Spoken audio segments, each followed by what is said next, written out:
நெல்லையில் ரவுடி தீபக் ராஜா கொலை வழக்கு தொடர்பாக 5 பேரை கைது செய்த போலீசார் தீவிர விசாரணை மேற்கொண்டு வருகின்றனர். வாகை குளத்தை சேர்ந்த தீபக் ராஜா என்பவர் கடந்த 20ஆம் தேதி பாளையங்கோட்டை அருகே உள்ள ஹோட்டலில் உணவு அருந்திவிட்டு வந்தபோது பட்டப்பகலில் மர்ம நபர்களால் வெட்டி படுகொலை செய்யப்பட்டார்.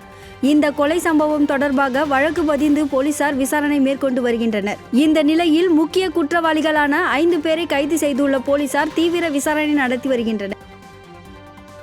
அரசு கலை அறிவியல் கல்லூரிகளில் 1ஆம் ஆண்டு இளங்கலை சேர்க்கைக்கான கலந்தாய்வு 28ஆம் தேதி முதல் தொடங்கும் என்று கல்லூரி கல்வி இயக்ககம் தெரிவித்துள்ளது. கடந்த மே 6ஆம் தேதி முதல் விண்ணப்ப பதிவு தொடங்கிய நிலையில் 24ஆம் தேதி வரை விண்ணப்பிக்க அவகாசம் வழங்கப்பட்டுள்ளது. மாணவர்களின் தரவரிசை பட்டியல் வரும் 27ஆம் தேதி கல்லூரிகளுக்கு அனுப்பப்படும் என்றும் மே 28 முதல் 30ஆம் தேதி வரை மாற்றுத்திறனாளிகள், விளையாட்டு வீரர்கள், முன்னாள் ராணுவத்தினர், தேசிய மாணவர் படை, பாதுகாப்பு படை வீரர்களுக்கான சிறப்பு ஒதுக்கீடு கலந்தாய்வு நடைபெறும் என்றும் அறிவிக்கப்பட்டுள்ளது. முதல் கட்ட பொது கலந்தாய்வானது ஜூன் 10ஆம் தேதி முதல் 15ஆம் தேதி வரையும், 2ஆம் கட்ட பொது கலந்தாய்வு ஜூன் 24 முதல் 29ஆம் தேதி வரையும் நடத்தப்படும் என்றும் குறிப்பிடப்பட்டுள்ளது. தேனி மாவட்டத்தில் உள்ள வைகை அணையிலிருந்து மதுரை மாவட்ட கண்மாயில் பாசனத்திற்காக தண்ணீர் திறக்கப்பட்டுள்ளது. வைகை அணையிலிருந்து பூர்வீக பாசன பகுதி ஒன்றில் உள்ள மதுரை மாவட்ட கண்மாய்களுக்கு மே 26ஆம் தேதி வரை 6 நாட்களுக்கு வினாடிக்கு 400 கன அடி வீதம் மொத்தம் 209 மில்லியன் கன அடி நீர் திறக்கப்படுகிறது. இதன் மூலம் மதுரை மாவட்டத்தில் சுமார் 1005 ஏக்கர் விவசாய நிலங்கள் பாசன வசதி பெறும் என எதிர்பார்க்கப்படுகிறது.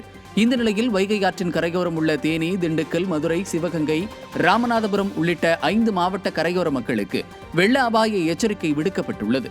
தற்போது வைகை அணையின் நீர்மட்டம் 48.13 கன அடியாகவும் நீர் இருப்பு 1758 மில்லியன் கன அடியாகவும் இருக்கிறது. தற்போது வைகை அணைக்கு வினாடிக்கு 292 கன அடி நீர் வந்து கொண்டிருப்பது குறிப்பிடத்தக்கது.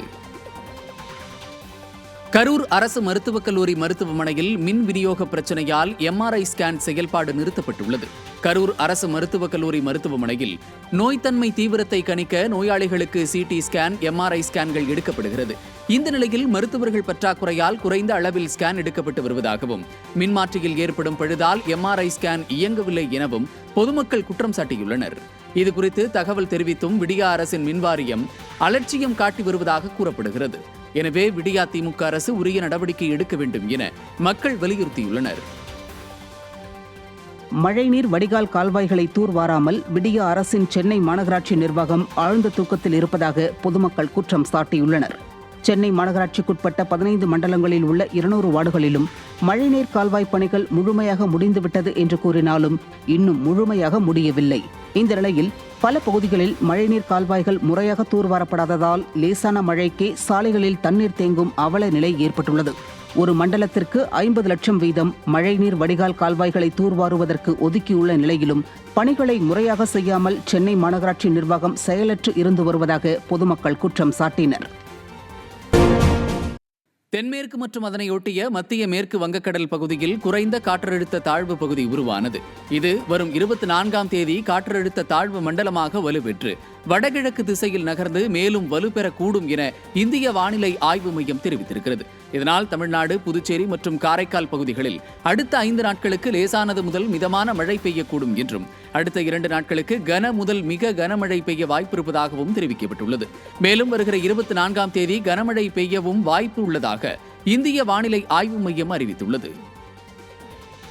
திருப்பூர் மாவட்டம் உடுமலைப்பேட்டை அருகே விடிய விடிய பெய்த கனமழையால் அமனலிங்கேஸ்வரர் கோவிலை மீண்டும் காட்டாற்று வெள்ளம் சூழ்ந்தது. பஞ்சலிங்க அருவியின் நீர்பிடிப்பு பகுதிகளில் விடிய விடிய பெய்த கனமழையால் திருமூர்த்தி மலை அடிவாரம் பகுதியில் உள்ள அமனலிங்கேஸ்வரர் கோவிலை காட்டாற்று வெள்ளம் 2வது முறையாக சூழ்ந்தது. இதனிடையே வெள்ளம் வடிந்த பின்பு கோவில் திறக்கப்பட்டு பூஜைகள் நடத்தப்படும் என கோவில் நிர்வாகம் தெரிவித்திருக்கிறது.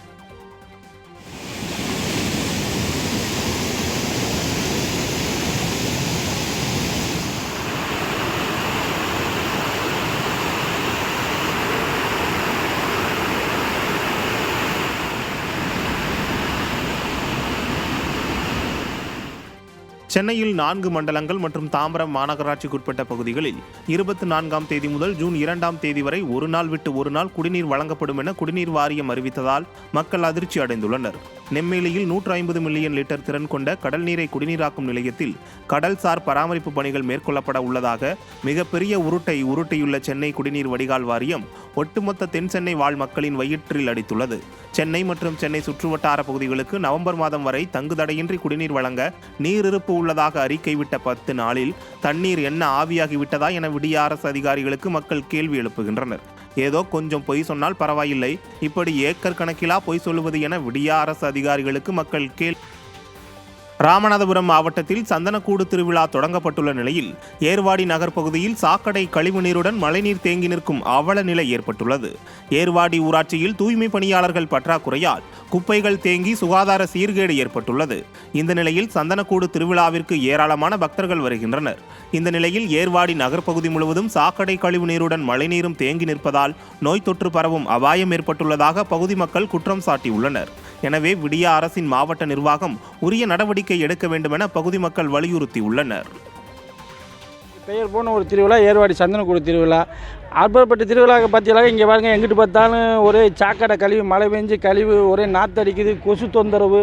யாத்திரை மக்கள் இதில் என்ன செய்வாங்க? அது மாவட்ட நிர்வாகம் இது விஷயத்தில் நடவடிக்கை எடுக்கிறதுக்கு யாத்திரை ஜனங்க மக்கள் பொதுவாக கேட்டுக்கிறத்தில் சுந்தரா டிராவல்ஸ் படபாணியில் கொசு மருந்து அடிக்கும் வாகனத்தை போல கரும்புகையை கக்கியவாறு அரசு பேருந்து சென்றதால் எதிரே வரும் வாகனம் தெரியாமல் பொதுமக்கள் அவதியடைந்தனர்.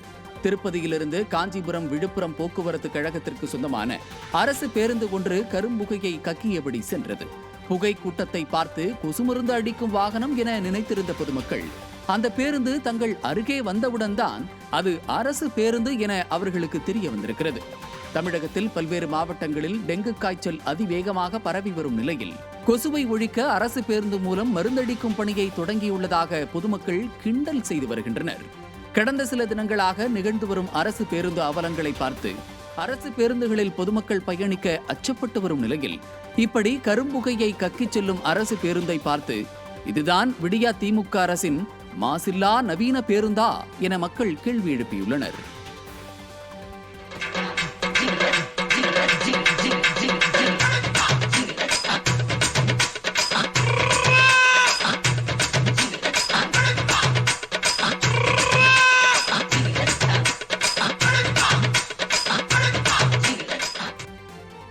நீலகிரி மாவட்டத்தில் யானைகள் புதிய வழித்தட வரைவு அறிக்கைக்கு எதிர்ப்பு தெரிவித்து 10வது நாளாக விவசாயிகள் கருப்பு கொடி போராட்டத்தில் ஈடுபட்டுள்ளனர்.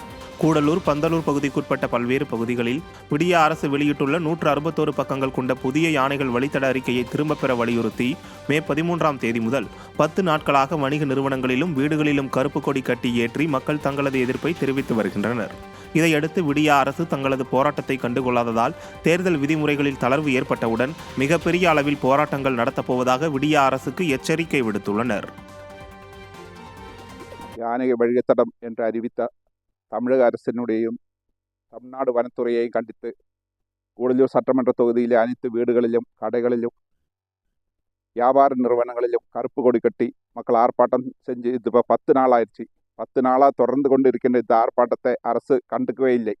அதனாலே இந்த அரசினுடைய கண்ணு துறக்கும் வகையிலே நாங்கள் பெரிய போராட்டம் நடத்த வேண்டிய சூழ்நிலையிலே விவசாயிகள் தள்ளப்பட்டிருக்கிறது. ஈரோடு அரசு பல்நோக்கு மருத்துவமனையில் போதிய மருத்துவர்கள், செவிலியர்கள், ஊழியர்கள் இல்லாததால் நோயாளிகளுக்கு உரிய சிகிச்சை அளிக்காமல் அலைக்கழிக்கப்படுவதாக நோயாளிகளின் உறவினர்கள் குற்றம் சாட்டியுள்ளனர். கடந்த அதிமுக ஆட்சியில் சுமார் 67 கோடி நிதி ஒதுக்கீடு செய்யப்பட்டு பணிகள் தொடங்கப்பட்டன. கடந்த மார்ச் மாதத்தில் விடிய அரசின் முதல்வர் காணொலி மூலம் மருத்துவமனையை அவசர கதியில் திறந்த நிலையில் அங்கு முறையாக எந்த வசதிகளுமே செய்யப்படவில்லை என்ற குற்றச்சாட்டு எழுந்துள்ளது. 8 மாடிகள் கொண்ட கட்டிடத்தில் மின்தூக்கிகள் செயல்படவில்லை என்றும் எங்குமே சிசிடிவி கேமரா பொருத்தாததால் அடிக்கடி திருட்டுக்கள் நடப்பதாகவும் நோயாளிகள் தெரிவித்தனர். ஆனால் இதில் போதிய உபகரணங்களோ, போதிய பணியாளர்களோ, போதிய மருத்துவர்கள், செவிலியர்களோ எதுவுமே இல்லாமல் தேர்தலை முன்னிட்டு அவசர கதியில் இந்த திராவிட முன்னேற்ற கழக அரசானது கடந்த மார்ச் மாதம் திறந்திருக்கிறாங்க.